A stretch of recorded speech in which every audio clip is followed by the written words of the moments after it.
ونعوذ بالله من شرور أنفسنا ومن سيئات أعمالنا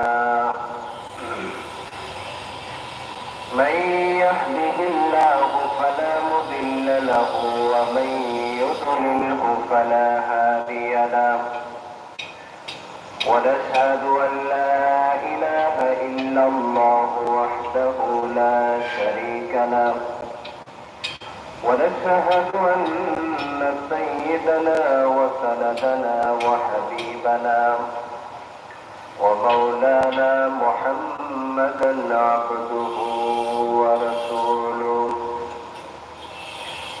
الذي أرسله بالحق بشيرا ونذيرا وداعيا إلى الله بإذنه وسراجا منيرا أما بعد فقد قال الله تبارك وتعالى في كلامه المجيد وفرقانه الحميد إن الله وملائكته يصلون على النبي يا أيها الذين آمنوا صلوا عليه وسلموا تسليما اللهم صل على محمد وعلى آل محمد كما صليت على إبراهيم وعلى آل إبراهيم إنك حميد مجيد اللهم بارك على محمد وعلى آل محمد كما باركت على إبراهيم وعلى آل إبراهيم إنك حميد مجيد অবশ্যই সম্মানিত মুসল্লিয়ানে কেরাম, মহান আল্লাহ তাআলার শাহী দরবারে শুকর আদায় করছি যে মহান আল্লাহ তাআলা আমাদের সবাইকে পবিত্র জুমার নামাজ আদায়ের জন্য আল্লাহ তাআলার ঘর মসজিদের মধ্যে আসার এবং বসার তৌফিক দান করেছেন। এজন্য সকলে দিল থেকে শুকর আদায় করে বলি আলহামদুলিল্লাহ।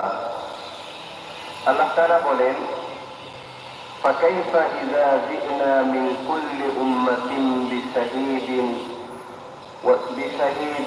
وجئنا بك على هؤلاء شهيدا। সেদিন তাদের অবস্থা কেমন হবে যখন আমি প্রত্যেক উম্মতের কাজের সাক্ষী হিসেবে তাদের নবীকে এনে হাজির করব, আর হে মুহাম্মদ সাল্লাল্লাহু আলাইহি সাল্লাম এদের সবার কাছে সাক্ষী হিসেবে সেদিন আমি তোমাকে নিয়ে আসব। আল্লাহ তাআলা বলেন, কিয়ামতের দিন যখন মানুষ অপরাধী হিসেবে সাব্যস্ত হবে, বিশেষ করে আমাদের নবীর পূর্ববর্তী যে সমস্ত উম্মত, তখন তাদেরকে জিজ্ঞেস করা হবে, তোমরা অপরাধী হিসেবে কেন সাব্যস্ত হলে? তোমাদের কাছে কোনো বিধি প্রদর্শনকারী কোনো নবী কি তোমাদের কাছে যায় নাই? তখন তারা বলবে যে আমাদের কাছে কোনো বিধি প্রদর্শনকারী কোনো নবী যান নাই, আল্লাহ আমাদের কাছে কোনো নবী পাঠান নাই। এই কথাটা যখন বলবে তখন আল্লাহ রাব্বুল আলামিন সেই যুগের ওই উম্মতদের যে নবী ছিলেন সেই নবীকে আল্লাহ উপস্থিত করবেন। তখন নবীকে জিজ্ঞেস করা হবে, নবী তাদেরকে বলবেন যে আমি তাদের কাছে বারবার গিয়েছি, তাদের কাছে দিনের দাওয়াত দিয়েছি, ঈমানের দিকে, একত্ববাদের দিকে, আল্লাহ পাকের দাসত্বের দিকে তাদেরকে আহ্বান করেছি, তাদেরকে ডেকেছি, কিন্তু তারা আমি নবীর কথাকে তারা মিথ্যা প্রতিপন্ন করেছে। আর আমাদের নবী সাল্লাল্লাহু আলাইহি ওয়াসাল্লামকে আমাদের কাজের জন্য সাক্ষী হিসেবে কিয়ামতের দিন আল্লাহ তাআলা নবী সাল্লাল্লাহু আলাইহি ওয়াসাল্লামকে প্রকাশ করবেন। এমনকি আমাদের যে শেষ যুগের নবী মুহাম্মদ সাল্লাল্লাহু আলাইহি সাল্লামের যে সব উম্মত, ওরাও অন্যান্য উম্মতের ব্যাপারে নবীদের পক্ষে সাক্ষী হবে। যখন পূর্ববর্তী উম্মতেরা অস্বীকার করবে যে নবী মিথ্যা কথা বলতেছেন, তখন নবীকে আল্লাহ তাআলা বলবেন, আপনার কি কোনো সাক্ষী আছেন?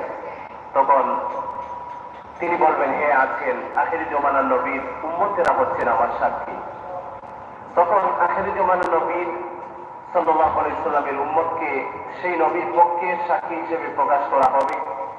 উম্মতেরা, আখিরি জমানার নবীর উম্মতেরা সেই নবীর পক্ষে সাক্ষী দিবেন। আল্লাহ তাআলা তাদেরকে জিজ্ঞেস করবেন, তোমরা কিভাবে জানলে, অথচ তোমরা তো দুনিয়াতে অনেক পরে এসেছো।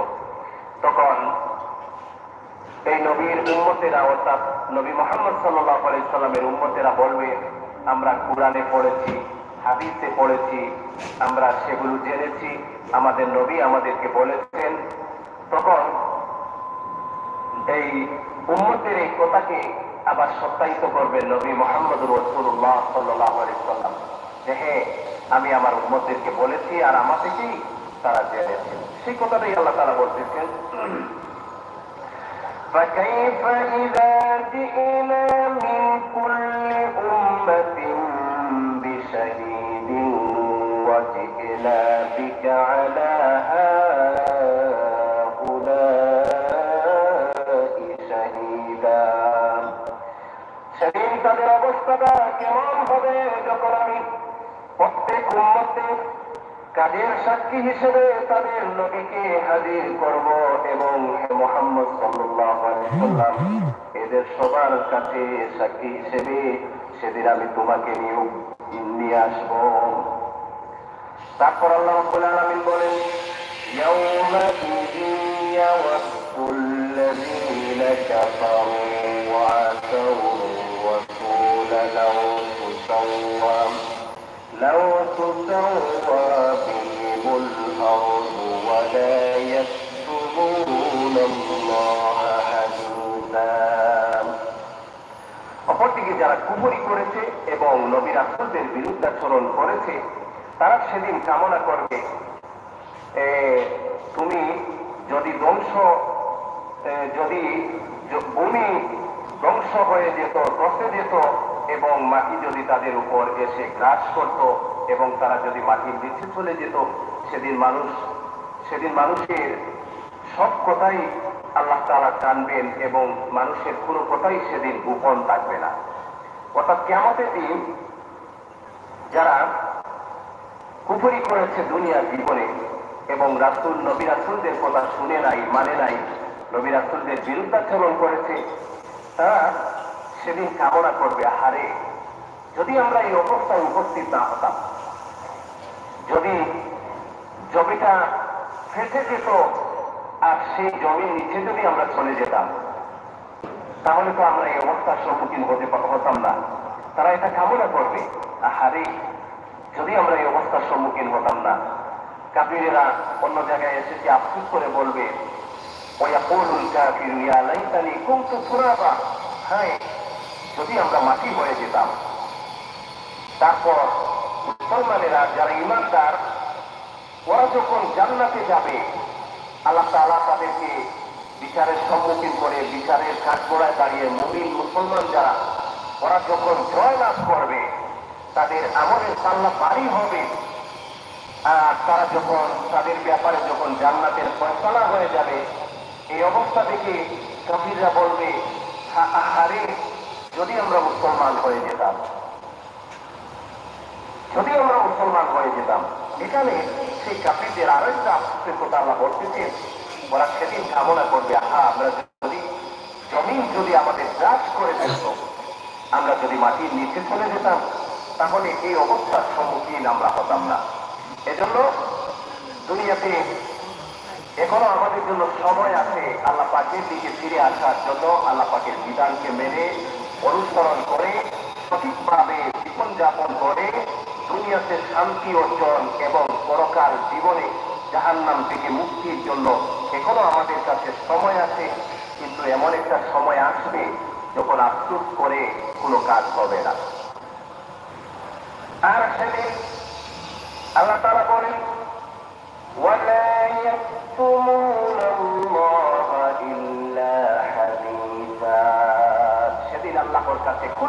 গোপন থাকবে না, সব কিছু আল্লাহ তাআলা প্রকাশ করে দিবে। তারপর আল্লাহ রাব্বুল আলামিন বলেন, ইয়া আইয়ুহাল্লাযীনা আমানু লা তাকরাবুস সালাতা ওয়া আনতুম সুকারা। হে ঈমানদারগণ, তোমরা কখনো নেশাগ্রস্ত অবস্থায় নামাজের কাছে যেও না। আল্লাহ তাআলা এখানে বলতেছেন, ঈমানদারগণ, তোমরা নেশা অবস্থায় নামাজের কাছে যেও না, নামাজ পড়ো না। তাহলে বোঝা গেল নেশা অবস্থায় নামাজ পড়বো না, বাকি নামাজের বাহিরে মনে হয় নেশা করা যায় আছে। যারা কিছু বর্তমান সমাজে আসলে কিয়ামতের দিন নবী সাল্লাল্লাহু আলাইহি সাল্লাম বলেন, কিয়ামতের দিন বনী ইসরাঈলেরা হবে ৭২ গুরু, ৭২টি দল হবে, আর আমার উম্মতেরা হবে ৭৩টি দল। একটা দল হবে জান্নাতি, বাকি ৭২টি দল হবে জাহান্নামী। বর্তমানে দুনিয়াতে কত দল যে আছে, আর সারা পৃথিবীতে যত দল আছে, আমাদের বাংলাদেশেও সেই পরিমাণ দল রয়েছে, এর থেকে বেশি রয়েছে। ছোট্ট একটা দেশ, কিন্তু দলের কোনো শেষ নাই, শুধু দল আর দল, মত আর মত। এর মধ্যে থেকে একটা দল আছে আহলে কুরআন, ওরা শুধু কুরআন মানে, আর কিছুই মানে না। শুধু কোরআন মানে, হাদিসও মানে না, আর কিছু মানে না। এখন এই আয়াতের ব্যাখ্যা ওরা কি করবে? আল্লাহ যে বলছেন, লা তাকরাবুস সালাতা ওয়া আনতুম সুকারা, তোমরা নেশাগ্রস্ত অবস্থায় নামাজের কাছে যেও না, মানে নামাজ পড়ো না। তাইলে বোঝা গেল নামাজের রত অবস্থায়, নামাজের অবস্থায় নেশা করা যাবে না, অর্থাৎ নেশা করে নামাজ পড়া যাবে না, বাকি সময়টাতে নেশা করা যাবে।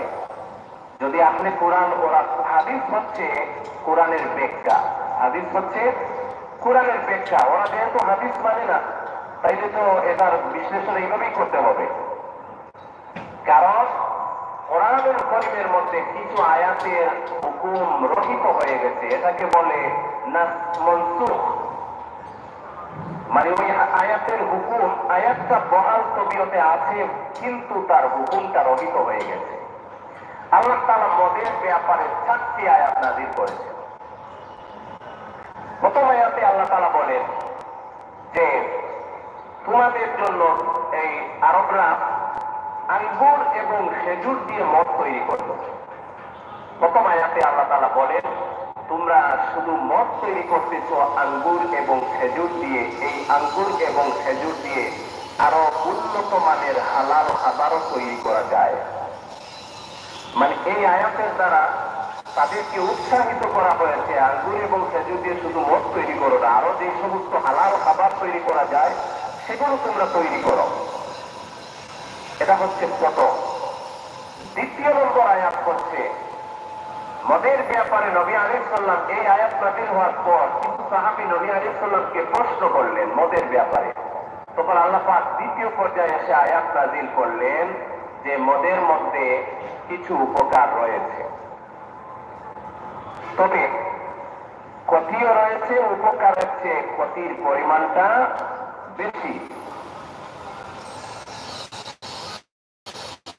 এই আয়াতটা যখন আল্লাহ তাআলা নাযিল করলেন, তখন যেহেতু আল্লাহ বলছেন ক্ষতি রয়েছে আর ক্ষতির পরিমাণটা বেশি, এই নির্দেশটা শুনে অনেক সাহাবায়ে কেরাম মদ ছেড়ে দিলেন। তারপর এখানে একটি ঘটনা ঘটল। একজন সাহাবী নেশাগ্রস্ত অবস্থায় তিনি নামাজ পড়তেছিলেন, সূরা কাফিরুন তেলাওয়াত করতে গিয়ে সূরা কাফিরুনের মধ্যে বলা হয়েছে যে হে কাফিরেরা, তোমরা যে মাবুদের উপাসনা করো সেই মাবুদের ইবাদত আমরা করি না। তিনি সেখানে বলে ফেললেন, তোমরা যে মাবুদের উপাসনা করো আমরা সেই মাবুদের ইবাদত করি না, এর স্থলে করি বলে ফেলছেন। নেশাগ্রস্ত অবস্থায় কি বলছেন তিনি বুঝতে পারেন নাই। সঙ্গে সঙ্গে আল্লাহ আয়াত নাযিল করলেন, ইয়া আইয়ুহাল্লাযীনা আমানু লা তাকরাবুস সালাতা ওয়া আনতুম সুকারা, হে ঈমানদারগণ, তোমরা নেশাগ্রস্ত অবস্থায় নামাজের নিকটবর্তী হয়ো না, অর্থাৎ নামাজ পড়ো না। এটা হচ্ছে ৩য় নম্বর আয়াত। এই আয়াতটা নাযিল হওয়ার পর আরো কিছু সংখ্যক সাহাবী যারা এই অভ্যাসে অভ্যস্ত ছিলেন ওনারাও ছেড়ে দিলেন, কিন্তু সবাই কখনো ছাড়েন নাই। তারপর কিছু সাহাবী এসে নবী আলাইহিস সালামকে বললেন, নবী আলাইহিস সালাম বললেন, আল্লাহ, এর মধ্যে থেকে এক সাহাবীর সাথে এই সাহাবীদের তখন আরবদের একটা অভ্যাস ছিল, ওনারা মদ পান করে কবিতা আবৃত্তি করতেন, কবিতার আসর বসাইতেন এবং প্রত্যেকেই নিজের বংশ সম্পর্কে কবিতা পাঠের মাধ্যমে নিজের বংশের গৌরব এবং বড়াই করতেন। এটা তাদের অভ্যাস ছিল। এই মজলিসে কিছু সাহাবী পরস্পরের সাথে কথাবার্তার এক পর্যায়ে কবিতা বলে বলে যখন একজন আরেকজনের বংশকে, নিজের বংশকে প্রাধান্য দিতে গিয়ে অন্য বংশের উপর কবিতার মাধ্যমে আক্রমণ করে এক পর্যায়ে ব্যাপারটা অনেক উত্তেজিত পর্যায়ে চলে গিয়ে হাতাহাতি পর্যায়ে পর্যন্ত চলে গেল। নবী আলাইহিস সালামের কাছে যখন এই সংবাদটা গেল, তখন নবী আলাইহিস সালাম আল্লাহর কাছে বললেন, রব্বুল আলামিন, মদের ব্যাপারে আপনি একটা প্রকাশ্য নির্দেশনা প্রদান করুন। তখন আল্লাহ রব্বুল আলামিন আয়াত নাযিল করলেন, ইয়া আইয়ুহাল্লাযীনা আমানু ইন্নামাল খামরু ওয়াল মাইসিরু ওয়াল আনসাবু ওয়াল আযলামু রিজসুম মিন আমালিশ শাইতান ফাজতানিবুহু লাআল্লাকুম তুফলিহুন। হে ইমানদারগণ, মদ, জুয়া, পূজা দেবী, বাক্য নির্দেশক তীর সবগুলো নোংরা অপবিত্র শয়তানের কাজ ছাড়া কিছু নয়। ফাজতানিবুহু লাআল্লাকুম তুফলিহুন, তোমরা এগুলো ছেড়ে দাও যাতে করে তোমরা সফল কাম হতে পারো। এটাই হচ্ছে ফাইনালি আয়াত। আল্লাহ পাক এই আয়াতের মাধ্যমে মদকে প্রকাশ্যভাবে নিষেধ করে দিলেন। এরপর থেকে বাকি আগের যে তিনটি আয়াত, এই তিনটি আয়াত কোরআনের মধ্যে রয়ে গেছে, কিন্তু তার হুকুমটা রহিত হয়ে গেছে। আয়াত বহাল আছে, হুকুম কি হয়েছে? রহিত হয়ে গেছে। কাজেই কোরআনের মধ্যে এই আয়াতটা আছে, মদের মধ্যে উপকার আছে, ক্ষতিও আছে, তবে ক্ষতির পরিমাণটা বেশি। আল্লাহ তাআলা বলেন, তোমরা নেশাগ্রস্ত অবস্থায় নামাজের নিকটবর্তী হইও না, এই আয়াতটাও আছে। অর্থাৎ আয়াতগুলো রয়ে গেছে, হুকুমটা রহিত হয়ে গেছে। কোন আয়াত রহিত করেছে? ইয়া আইয়ুহাল্লাযীনা আমানু ইন্নামাল খামরু ওয়াল মাইসিরু ওয়াল আনসাবু ওয়াল আযলামু রিজসুম মিন আমালিশ শাইতান ফাজতানিবুহু লাআল্লাকুম তুফলিহুন। এটাই হচ্ছে মদের ব্যাপারে ফাইনাল আয়াত। মদ হারাম, মদ পান হারাম। মদ পান করা হচ্ছে, মদ যে ব্যক্তি পান করলো সে হারাম কাজ করলো, সে গুনাহে কবিরা করলো। এমনকি অনেক মুসলমান যারা মদ নেশার সাথে অভ্যস্ত, কেউ যদি নেশা করে, মদ পান করে, 40 দিন পর্যন্ত তার মুখ অপবিত্র থাকে, 40 দিন পর্যন্ত তার কোনো দোয়া ইবাদত কিছুই আল্লাহর কাছে কবুল হয় না। এমনকি সে সেই কাজটা যদি পরিত্যাগ করে, আল্লাহর কাছে খালিস দিলে তওবা করে ফিরে না আসে, তাহলে আল্লাহ তাকে মাফ করবেন না। এই অভ্যাসের উপর যদি সে মারা যায়, তাহলে সে গুনাহে কবিরার উপর মারা যাওয়ার কারণে কঠিন থেকে কঠিনতর শাস্তি ভোগ করবে। তারপর আল্লাহ রাব্বুল আলামিন বলেন, হাত্তা তা'লামু মা তাকুলুনা ওয়ালা জুনুবান ইল্লা আবিরি সাবিলিন হাত্তা তাগতাসিলু। যতক্ষণ তোমরা নিশ্চিত না হবে যে তোমরা যা কিছু বলছো তোমরা সঠিক জানতে ও বুঝতে পারছো, আর অপবিত্র অবস্থায় নামাজের কাছে যেও না যতক্ষণ না তোমরা গোসল সেরে নেবে। তবে সফরে থাকলে তা ভিন্ন কথা। যদি তোমরা অসুস্থ হয়ে পড়ো অথবা প্রবাসে থাকো, কিংবা তোমাদের কেউ বাথরুম থেকে বেরিয়ে আসে, অথবা যদি তোমরা স্ত্রীর সাথে মেলামেশা করো, তাহলে পানি দিয়ে নিজেদেরকে পবিত্র করে নাও। আর যদি পানি না পাও, তাহলে পবিত্র মাটি দিয়ে তোমরা তায়াম্মুম করো। আল্লাহ তাআলা এখানে কয়েকটি বিধানের কথা বলেছেন, যে প্রথমত পবিত্রতা অর্জন করতে হবে গোসলের মাধ্যমে। গোসল হচ্ছে সাধারণত একটা গোসল, আর একটা হচ্ছে ফরজ গোসল। ফরজ গোসল বিভিন্ন কারণে হয়ে থাকে। যারা এই স্বামী স্ত্রী মেলামেশার পর গোসল ফরজ হয়, গোসল ফরজ অবস্থায় গোসল করতে বিলম্ব করা যাবে না, যতক্ষণ পর্যন্ত প্রতিটি ঘরের মধ্যে রহমতের ফেরেশতা অবস্থান করে। যেই ঘরের মধ্যে ছবি রয়েছে, কুকুর রয়েছে, সেই ঘরের মধ্যে রহমতের ফেরেশতা প্রবেশ করেন না। আর যেই ঘরের মধ্যে মহিলারা চুল খোলা রাখে, সেই ঘরে রহমতের ফেরেশতা অবস্থান করতে পারেন না, ওনাদের কষ্ট হয়। যেই ঘরের মধ্যে একজন মানুষের উপর গোসল ফরজ হয়েছে, ফরজ গোসল না করে সে এই অবস্থায় অপবিত্র অবস্থায় থাকে, সেই ঘরের মধ্যে রহমতের ফেরেশতাদের অবস্থান করতে ফেরেশতাদের কষ্ট হয়। তাহলে যদি প্রয়োজন ছাড়া কেউ ফরজ গোসল করতে বিলম্ব করে, তাহলে তার উপরে এই ঘরের মধ্যে রহমতের ফেরেশতার অবস্থান করতে ফেরেশতাদের কি হয়? কষ্ট হয়। এমনকি যতক্ষণ সে ফরজ গোসল না করে এই অবস্থায় থাকবে, ফেরেশতাগণ তার উপর লানত করেন, অভিশাপ করেন। এখন মহিলাদের মাসিক যে সমস্যা, এই কারণে এটা তো সব সময় থাকে, এটা আল্লাহ পাকের পক্ষ থেকে। ওনারা যদি এই অবস্থায় থাকে তাহলে এই কারণে ফেরেশতাদের কষ্ট হবে না, এবং ফেরেশতারা এই কারণে ওনাদেরকে অভিশাপও দেবেন না, কারণ এটা আল্লাহ পাকের পক্ষ থেকে। আর ফরজ গোসলের ফরজ হচ্ছে তিনটি। একটি হচ্ছে কুল্লি করা, আরেকটি হচ্ছে নাকে পানি দেওয়া, আরেকটি হচ্ছে সমস্ত শরীর খুব ভালোভাবে ধৌত করা। সমস্ত শরীরকে খুব ভালোভাবে ধৌত করা। কেউ যদি ফরজ গোসল করে আর তার শরীরের মধ্যে চুল পরিমাণ জায়গা শুকনো থেকে যায়, তার গোসল হবে না। তাহলে গোসলের ফরজ হচ্ছে তিনটি। প্রথমে কি করতে হবে?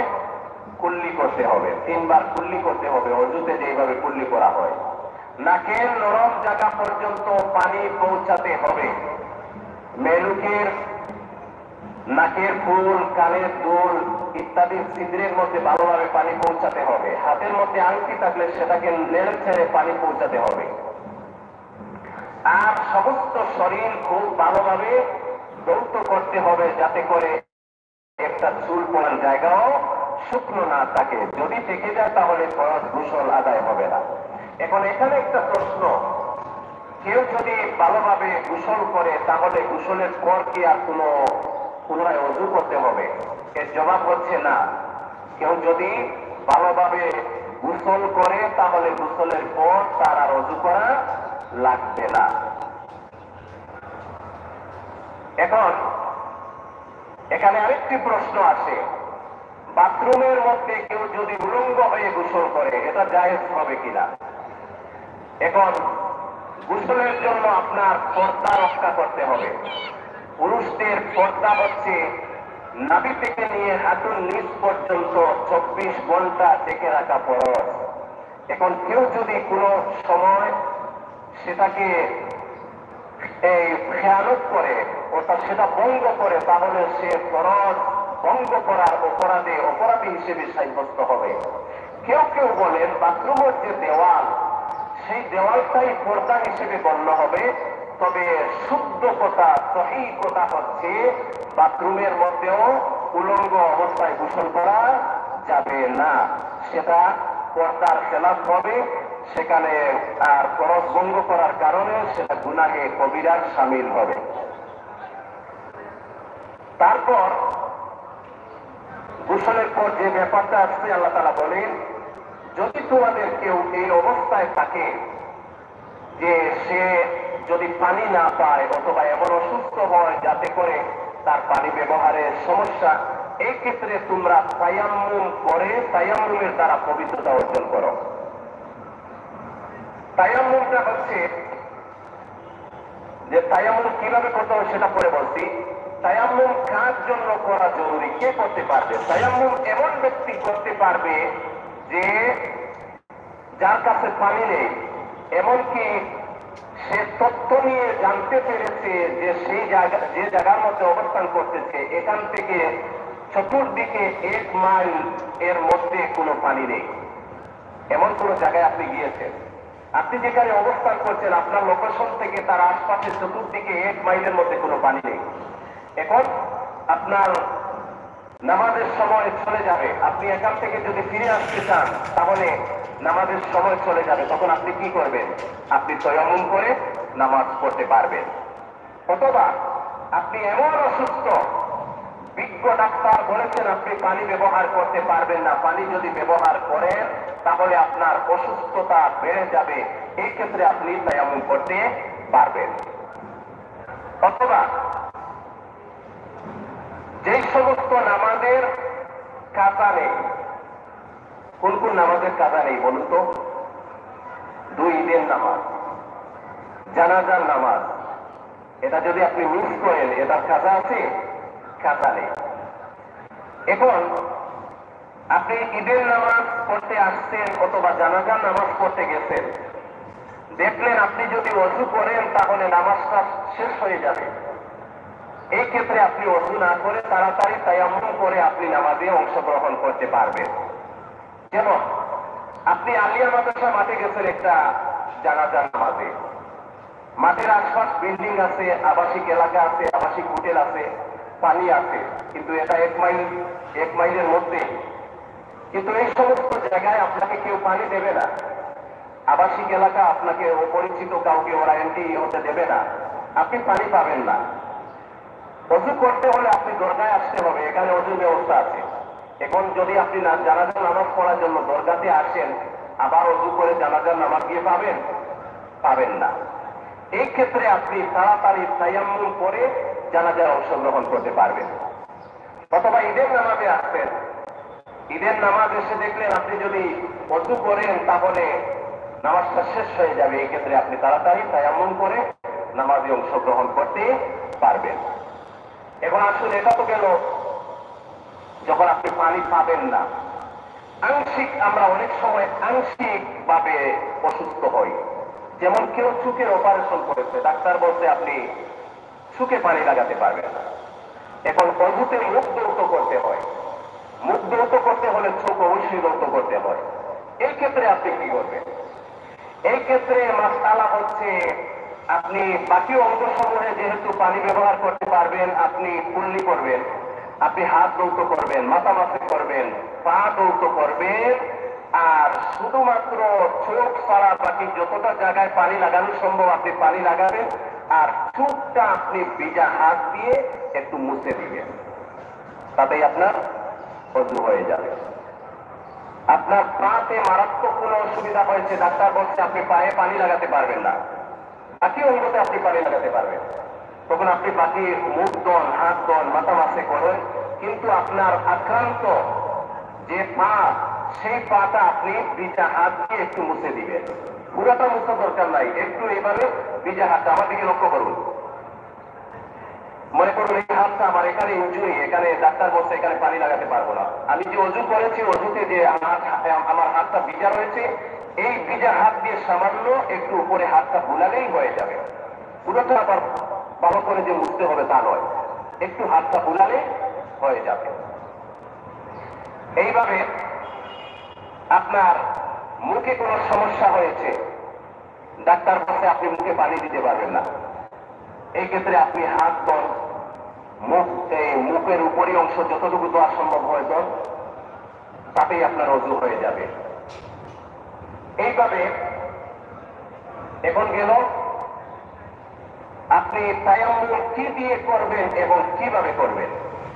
তায়াম্মুম করতে হবে মাটি দ্বারা, সেই মাটিটা ড্রাই হোক, শুকনো হোক, মাটির টুকরো হোক, অথবা পোড়া মাটি, ইট দ্বারা, কাঁচা ইট, পাকা ইট, উভয়টি দ্বারা তায়াম্মুম করা যাবে।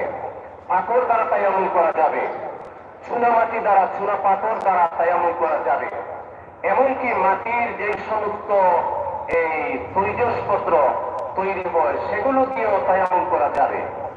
এমনকি ঘরের মধ্যে যে ইট লাগানো হয়, আস্তর করা হয়, সেটাতেও তায়াম্মুম করা যাবে। কিন্তু যেটাতে রং করা হয়ে গেছে, টাইলস লাগানো হয়ে গেছে, ওইটাতে তায়াম্মুম হবে না। আবার মাটির আসবাবপত্র যেটাতে রং করা হয়ে গেছে, ওইটা দিয়ে তায়াম্মুম করা যাবে না। এবং তায়াম্মুমটা করবেন কিভাবে? তায়াম্মুমের ফরজ হচ্ছে 3টি। প্রথমে নিয়ত করা, আপনি যে তায়াম্মুম করতেছেন সেটা মনে মনে নিয়ত করবেন। নিয়ত হচ্ছে মনের ইচ্ছা, আপনি কি জন্য করতেছেন? নিয়ত করতেছেন হয়তোবা নামাজ পড়ার জন্য, অথবা আপনি অপবিত্র থেকে পবিত্রতা অর্জনের জন্য। এখানে আরেকটি বিষয় খুব লক্ষ্য করেন, আপনি এমন অসুস্থ যে আপনি গোসল করতে পারবেন না, অর্জন করতে পারবেন না, ডাক্তার আপনাকে নিষেধ করেছে, বিজ্ঞ ডাক্তার। অথবা এমন জায়গায় গিয়েছেন যেখানে 1 মাইলের মধ্যে কোনো পানি নেই। এখন আপনার উপর গোসল খরচ, আপনি গোসল করবেন, অর্জন করবেন নামাজের জন্য। এই ক্ষেত্রে যদি আপনি তায়াম্মুম করেন, এই তায়াম্মুমের দ্বারা আপনার অজু গোসল দুটোটা হয়ে যাবে। তায়াম্মুমের ফরজ হচ্ছে 3টি নিয়ত করা, তারপর পাক মাটিতে হাত রেখে, সেটা যদি ড্রাই হয়ে এইভাবে হাত মারবেন, তারপর হাত দিয়ে এইভাবে 3টা বাড়ি দিবেন, তখন অবশিষ্ট যে মাটিগুলো হাতে লেগেছে সেটা পড়ে যাবে। আর যদি সেটা টুকরো হয় তাহলে একটু হাত বুলাবেন, ওইটাতে একটু এইভাবে হাত বুলাবেন, তারপর মুখমণ্ডল মাসেহ করবেন, একবার সমস্ত মুখ মাসেহ করবেন। আবার মাটিতে হাত রেখে 3বার ছাড়ি দিবেন, অথবা ডাই যদি টুকরো যদি হয় বা পাথরের টুকরো হয় এইভাবে হাত বুলাবেন, তারপর এইভাবে দিবেন, প্রথমে ডান হাত দিয়ে বাম হাত কলি পর্যন্ত আর একটু উপর, তারপর এইভাবে দিয়ে আপনার তায়াম্মুম হয়ে গেল। প্রথমে নিয়ত করবেন, তারপর মুখ মাসেহ করবেন, তারপর উভয় হাত অনুসহ মাসেহ করবেন। এটা হচ্ছে এক সিস্টেম। আরেকটি সিস্টেম আছে যে প্রথমে নিয়ত করবেন, তারপর মাটিতে হাত রেখে মুখ মাসেহ করবেন, তারপর উভয় হাতের কবজি পর্যন্ত। উভয় হাতের এক বর্ণনায় এসেছে কবজি পর্যন্ত, আরেক বর্ণনায় এসেছে কনুই পর্যন্ত। তবে আমাদের হানাফি মাযহাবে কনুই পর্যন্ত এটাকে প্রাধান্য দেওয়া হয়েছে। তো এটা হচ্ছে তায়াম্মুমের মাসআলা। এই তায়াম্মুম দ্বারা, এখন তায়াম্মুম ভঙ্গ হয় কোন কোন কারণে? যেই সমস্ত কারণে ওযু ভঙ্গ হয় সেই সব কারণে তায়াম্মুম ভঙ্গ হয়। এক তায়াম্মুম দ্বারা, মনে করেন আপনি জুমার নামাজ আদায়ের জন্য তায়াম্মুম করেছেন, এখন ওই তায়াম্মুম দিয়ে আপনি জুমার সুন্নত, ফরজ, নফল সব আপনি আদায় করেন, তারপর আসরের সময় যখন হবে তখন আবার নতুন করে তায়াম্মুম করতে হবে। কিন্তু অজুর ক্ষেত্রে যদি আপনার জুমার অজুটা থেকে যায় তাহলে আসরের সময় আপনার অজু করার প্রয়োজন নেই। যদি আপনি অজু রাখতে পারেন, সেই অজুতেই, জুমার অজুতেই আপনার হয়ে যাবে। কিন্তু তায়াম্মুমের ক্ষেত্রে এরকম হবে না, আসরের সময় আবার নতুন করে তায়াম্মুম করতে হবে। এইভাবে আসরের অজু দিয়ে অনেক মাগরিবের নামাজ পড়েন, কিন্তু তায়াম্মুমের ক্ষেত্রে এইভাবে হবে না। আসরের জন্য যেইভাবে তায়াম্মুম করেছেন, মাগরিবের জন্য আবার নতুন করে তায়াম্মুম করতে হবে। তো আশা করি সবাই বুঝতে পেরেছেন। তারপর আল্লাহ রাব্বুল আলামিন বলেন, এই পদ্ধতি হচ্ছে তা দিয়ে তোমাদের মুখমণ্ডল ও তোমাদের হাত মাসেহ করে নেবে। অবশ্যই আল্লাহ তাআলা গুনাহ মার্জনাকারী ও পরম ক্ষমাশীল। এই যেটা বলছি আল্লাহ তাআলা সেটাই বলছেন। তারপর আল্লাহ রাব্বুল আলামিন বলেন, আলাম তারা ইলাল্লাযীনা উতু নাসীবাম মিনাল কিতাবি ইয়াশতারুনা আদ-দালালা ওয়া ইউরিদুনা আন তাদিল্লুস সাবিল। হে নবী, তুমি কি তাদের অবস্থা দেখোনি যাদের আসমানি গ্রন্থের সামান্য একটা অংশ দেওয়া হয়েছিল, কিন্তু তারা গুমরাহির পথই কিনে নিচ্ছে। তারা চায় তোমরা যেন পথভ্রষ্ট হয়ে যাও।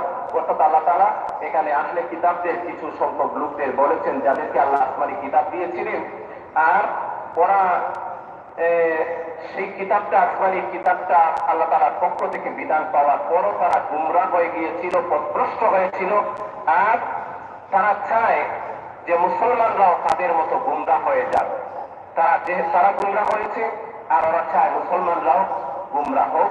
এখানে আহলে কিতাব, বিশেষ করে বর্তমান যুগের ইহুদি, খ্রিস্টান এবং অন্যান্য ধর্মের লোকেরা, ওরা তো জাহান্নামী হয়েছে, পথভ্রষ্ট হয়েছে, ওরা চায় মুসলমানরাও পথভ্রষ্ট হয়ে যাক, তাদের মতো জাহান্নামী হয়ে যাক। আল্লাহ রাব্বুল আলামিন আমাদের সবাইকে হেফাজত করুন। আমিন। ওয়া আখিরু দাওয়ানা আনিল হামদুলিল্লাহি রাব্বিল আলামিন। আল্লাহুম্মা আমিন। ربنا ظلمنا أنفسنا وإن لم تغفر لنا وترحمنا لنكونن من الخاسرين. ربنا لا تزغ قلوبنا بعد إذ هديتنا وهب لنا من لدنك رحمة إنك أنت الوهاب. আয় আল্লাহ আমরা মাফ ফরমাও। আল্লাহ আমরা সমস্ত জিন্দগির গুনাহ খাতারে মাফ ফরমাও। আল্লাহ আমরা গুনাহগার, তুমি গফফার। আল্লাহ তোমার গফফার ও গফুর নামের খাতিরে আয় আল্লাহ আমরা সমস্ত জিন্দগির গুনাহ খাতারে মাফ ফরমাও। আল্লাহ সমস্ত জিন্দগির গুনার উপর লজ্জিত হইয়া তওবা করলাম। তুমি তাওয়াব, তওবা কবুলকারী, তওবাকারীকে পছন্দ করো, তওবাকারীকে আল্লাহ তুমি মহব্বত করো। আল্লাহ আমরা সমস্ত জিন্দগির গুনার উপরে লজ্জিত হইয়া তওবা করলাম। মেহেরবানি করে মাফ ফরমাও, তোমার মকবুল গোলামি নসিব ফরমাও। আয় আল্লাহ আমরা সমস্ত মুর্দেগান উপরে মাফ ফরমাও। আয় আল্লাহ বিশেষ করে আমরা কবরবাসী মা বাবারে মাফ ফরমাও। আয় আল্লাহ যারা মা বাবা জীবিত আছেন নেক হায়াত দান ফরমাও, যারা মা বাবা সুস্থ আছেন সুস্থতা দান ফরমাও। তাম দুনিয়ার মুমিন মুমিনাত উপরে মাফ ফরমাও। তাম দুনিয়ার মাটির নিচে তোমার যত মুমিন বান্দা বান্দি শুয়ে আছেন আল্লাহ তামামের কবরের রহমতের বারিশ বর্ষণ ফরমাও। রব্বুল আলামিন তাম দুনিয়ার মধ্যে শান্তি দান ফরমাও। তাম দুনিয়ার মুমিন মুমিনাত উপরে হেফাজত ফরমাও। বিশ্ব মধ্যে মুসলমান উপরে সাহায্য ফরমাও। মুসলমান উপর ইমান আমলের হেফাজত ফরমাও। আমরা দেশের মধ্যে শান্তি দান ফরমাও। আয় আল্লাহ মানুষের ইমান আমলের হেফাজত ফরমাও। আয় আল্লাহ আমরা জান মাল ও ইজ্জত আপনার হেফাজত ফরমাও। আয় আল্লাহ আমরা অভাবী আপনার অভাব দূর ফরমাও। মুসিবত যত আপনার মুসিবত দূর ফরমাও। পেরেশান ওয়ালা আপনার পেরেশানি দূর ফরমাও। হাজতমন্দ ওয়ালা আপনার হাজতকে পূর্ণ ফরমাও। বিমারি আপনার তোমার দারু শিফা তাকে শিফা এনায়েত ফরমাও। আল্লাহ তোমার অনেক বান্দাবান্দি অসুস্থ, সুস্থতা দান ফরমাও। আল্লাহ আমাদের মধ্যে অনেকেই অসুস্থ, আল্লাহ সুস্থতা নসিব ফরমাও। আল্লাহ আমরা হায়াত ও আমল সুস্থতার বরকত দান ফরমাও। আল্লাহ আমরা রিজকের মধ্যে বরকত দান ফরমাও। আল্লাহ যতদিন দুনিয়ার মধ্যে রাখো আল্লাহ সুস্থ রাখিয়ে তোমার গুলামির তৌফিক দাও। আল্লাহ জীবনের শেষ সত্য নামাজ আমাদের মসজিদ ও জামাতের সাথে আদায় করার তৌফিক দান করিও। আয় আল্লাহ আমাদের গুনার কারণে কঠিন কোনো বেমার দিও না। আল্লাহ আমাদের গুনার কারণে আল্লাহ দুনিয়া আখিরাতের কোনো গাদর মধ্যে আমাদের একটাইও না। আয় আল্লাহ আমাদের গুনার কারণে কঠিন কোনো পরীক্ষার সম্মুখীন করিও না। আল্লাহ তোমার হাবিবর 1400 বৎসর বাদর এতিম উম্মত আমরা। আয় আল্লাহ আমরা সাহায্য ফরমাও। আল্লাহ আমরা ইমান আমলের হেফাজত ফরমাও। রব্বুল আলামিন এই মুহূর্তে আমরা পক্ষ থেকে অসংখ্য গণিত দুরূদ এবং সালাম তোমার হাবিবের খিদমতে হাদিয়া পৌঁছাও। আয় আল্লাহ আমাদের বারবার মক্কা মদিনা জিয়ারত নসিব ফরমা। আল্লাহ এই বছর তোমার যত বান্দাবান্দি হন তোমার বাড়ি জিয়ারতের নিয়ত করছে আল্লাহ সবার নিয়তরে কবুল ফরমাও। সবাই তোমার বাড়ি জিয়ারত নসিব ফরমাও। হজ্জে মাবরুর জিয়ারতে মকবুল নসিব ফরমাও। যারা গেছেন বারবার যাওয়ার তৌফিক দান ফরমাও। আয় আল্লাহ যারা গেছেন না আয় আল্লাহ জীবনে একবার হইলেও তোমার বাড়ি জিয়ারত নসিব করিও। রব্বুল আলামিন আয় আল্লাহ মেহেরবানি করে আমরা দুয়ারে কবুল ফরমাও। আল্লাহ আমরা तमाम হাজাত ওগুলোরে পূর্ণ ফরমাও। আয় আল্লাহ আমরা तमाम জরুরিয়াত ওগুলোরে পূর্ণ ফরমাও। মুশকিলাত ওগুলোরে আসান ফরমাও। আল্লাহ আমরা হেদায়েত নসিব ফরমাও। আল্লাহ আমরা পাড়া প্রতিবেশী আহলিয়ার বন্ধু বান্ধব আত্মীয় স্বজন সবাই হেদায়েত নসিব ফরমাও। আল্লাহ আমরা জান মাল ও ইজ্জত আপনার হেফাজত ফরমাও। بفضل سبحان ربك رب العزة عما يصفون وسلام على المرسلين